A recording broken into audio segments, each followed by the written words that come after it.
जी शारदा, आप सुन रहे हैं काशी, एक प्रेम कहानी। इसे लिखा है प्रीति तिवारी ने। बनारस शहर कहने को तो ये महादेव की नगरी है, पर यहाँ मोहब्बत जैसे हवाओं में बहती है। हर किसी का दिल एकदम खरे सोने सा है। बनारस अपने घाटों के लिए, महादेव की भक्ति के लिए और महाआरती के लिए प्रसिद्ध है। मेरी नई कहानी भी यहीं से शुरू होगी और खत्म भी इसी बनारस के घाट पे होगी। बनारस शहर, 80 घाट, सुबह का वक्त। ईश्वर सत्य है, सत्य ही शिव है, शिव ही सुंदर है। जागो उठ कर देखो, जीवन जो तुझागर। बनारस 80 घाट पर बने महादेव का मंदिर, जिसमें सुबह की शुरुआत इसी भक्ति गीत से होती थी और सिर्फ एक ही आवाज इस बनारस को जैसे आकर खुद जगाती थी, और वो थी काशी। जी हाँ, काशी, बनारस शहर में रहने वाली एक साधारण सी लड़की जो महादेव की परम भक्त है और साथ में शिक्षिका भी। अरे तो काशी की आवाज है, मतलब सुबह के 4 बज गए। पुजारी जी भी उठते हुए बोले। काशी सुबह 4 बजे ही महादेव के मंदिर आती थी, खुद इस मंदिर को साफ करती और आरती करती थी।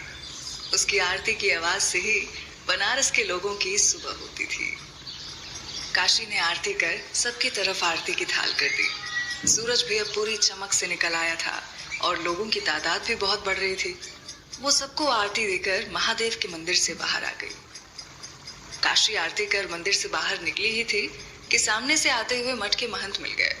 वो अपने दोनों हाथों को जोड़ के शिष्टाचार के साथ प्रणाम करते हुए बोली, प्रणाम महंत जी।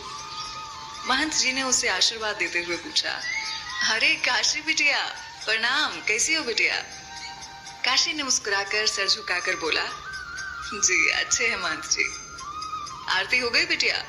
जी हो गई, हम बस घर जा रहे थे, स्कूल के लिए देर हो रही है। अरे हाँ, जाओ बिटिया जाओ, खुश रहो। महंत जी आशीर्वाद देके आगे बढ़ गए। काशी भी घाट से होते हुए बनारस की गलियों में चली आई।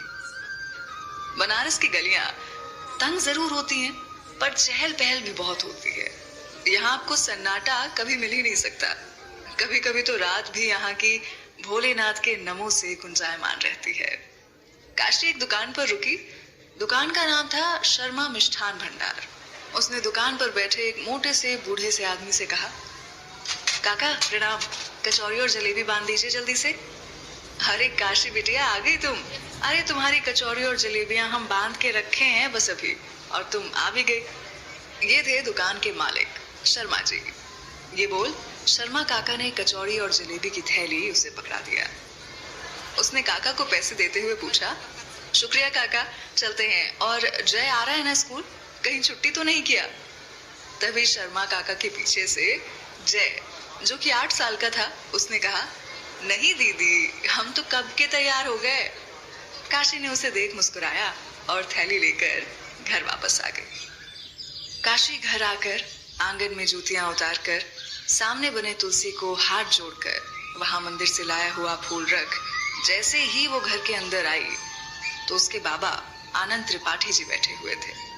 उसके बाबा ने बिना उसकी तरफ देखे कहा, आ गई आप काशी?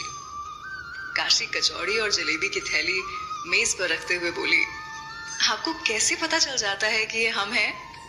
उन्होंने अखबार मोड़ के सामने रखे टेबल पर रखते हुए कहा, आपकी पायल की आवाज से, जो हम आपको बचपन से पहनाते आए हैं, उसकी आवाज से। काशी ने मेज पर नाश्ता लगाया और अपने बाबा को भी नाश्ते के लिए बुला लिया। उन्हें नाश्ता करा, खुद नाश्ता कर वो स्कूल के लिए निकल गई और उसके बाबा आश्रम चले गए। आनंद जी के दोस्त राजेंद्र प्रताप सिसोदिया जी का आश्रम था, जिसे वो खुद देखते थे। उसका कार्यभार वही देखा करते थे। उनके दोस्त इंदौर के शाही घरानों में से एक थे और वहीं अपना कारोबार करते थे। साल में एक बार आकर वो सबसे मिलते थे। काशी उनके लिए उनकी बेटी से बढ़ के थी। उनके परिवार में वो अकेले थे, इसीलिए अपना सारा प्यार काशी पर ही लुटाया करते थे। काशी जब स्कूल पहुंची तब स्कूल की घंटी बजने में बस कुछ ही मिनट बाकी थे। वो जल्दी से जाकर प्रिंसिपल रूम में टाइम भरी और प्रिंसिपल सर को सुप्रभात बोल के बाहर आ गई। घंटी लगते ही सारे बच्चे प्रार्थना के लिए आके ग्राउंड में लाइन लगाकर खड़े हो गए। स्कूल के सारे टीचर्स आकर अपनी अपनी क्लास के लाइन के सामने खड़े हो गए। प्रार्थना शुरू हुई तो सारे बच्चे एक साथ मिलके प्रार्थना करने लगे। स्कूल की असेंबली खत्म होने के बाद सारे बच्चे अपनी अपनी क्लासों में वापस चले गए। काशी स्टाफ रूम में आकर वहां से अपना सामान निकालने लगी। तभी पीछे से आके शालिनी ने उसे गुड मॉर्निंग विश किया। वो उसे पीछे मुड़ के देखते हुए बोली, ओहो तो आ गई आप। यार क्या करूं, अब तेरी तरह मैंने बनारस को उठाने का ठेका तो लिया नहीं है, तो सोचती हूँ तेरे हिस्से का भी मैं ही सो लेती हूँ और इसमें लेट हो जाता है। शालिनी ने अपनी अलमारी से अटेंडेंस रजिस्टर निकालते हुए कहा और दोनों हंस दी। चलो अच्छा, अब जाओ जल्दी क्लास में। ये बोल काशी अपनी क्लास में चली गई। आनंद जी आश्रम आ गए थे। ये आश्रम बहुत बड़ा था। इसमें विधवा स्त्रियों के लिए, वृद्धों के लिए और अनाथ बच्चों के रहने का इंतजाम था। यहाँ की जितनी भी विधवा स्त्रियां थीं, वो कुछ न कुछ काम करती थीं और उन्हीं से खुद के लिए कमाती थीं। वृद्ध महिलाएं और पुरुषों की सेवा भी यहाँ होती थी और अनाथ बच्चों को पढ़ाया जाता था। आनंद जी रिटायर हो गए थे अपनी टीचर की जॉब से, तो उन्होंने यहाँ आकर इन सबको अपना वक्त देना ज्यादा अच्छा समझा। वो पूरा दिन इसी आश्रम में बिता देते थे। उनकी जिंदगी में काशी के अलावा कोई नहीं था। काशी की माँ बचपन में ही चल बसी थी, इसीलिए उसकी परवरिश खुद उन्होंने अकेले किया। आनंद जी को काम करते हुए दोपहर हो गई थी। उन्होंने खाना भी नहीं खाया था। तभी उनके मैनेजर दुबे जी ने बोला, सर खाना लगा दूं, दोपहर हो गई है।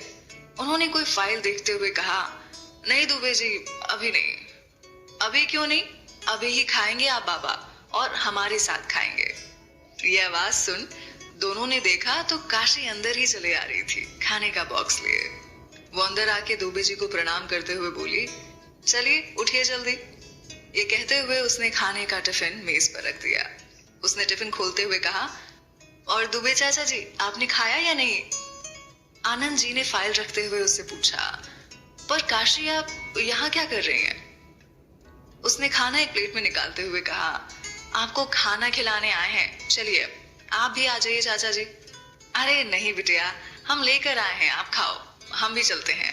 ये बोल दुबे जी वहां से चले गए। काशी भी अपने बाबा के साथ खाना खाने लगी।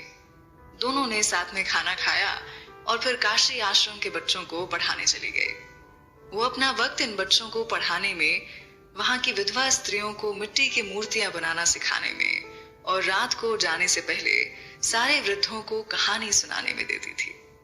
काशी की जिंदगी में बस इतना ही था। काशी दोपहर से रात तक काम करती रही और रात को सब कुछ एक बार खुद देख के तब अपने बाबा के साथ घर के लिए निकल गई। राजस्थान, रात का वक्त। कहा जाता है कि राजस्थान एक खूबसूरत राज्य है और उसकी शान यहाँ की सभ्यता, यहाँ का रहन सहन और खाना है। पर फिर भी इस शहर में कोई था जो थोड़ा अजीब, अलग और अकेला था। इस शहर का मशहूर राजपूत और एक बैचलर व्यापारी, पूरा राजस्थान जिसके एक शब्द पर हिल जाता था, और वो था अभय प्रताप सिंह। अभय के घर में कोई नहीं था। कहते हैं कि जिसका जितना नाम मशहूर होता है उतने ही उसके दुश्मन भी होते हैं। इसी दुश्मनी में उसने अपने सारे घर वालों को खोया और आज वो जिंदगी में अकेला था और ये अकेलापन उसके स्वभाव को भी बदल गया।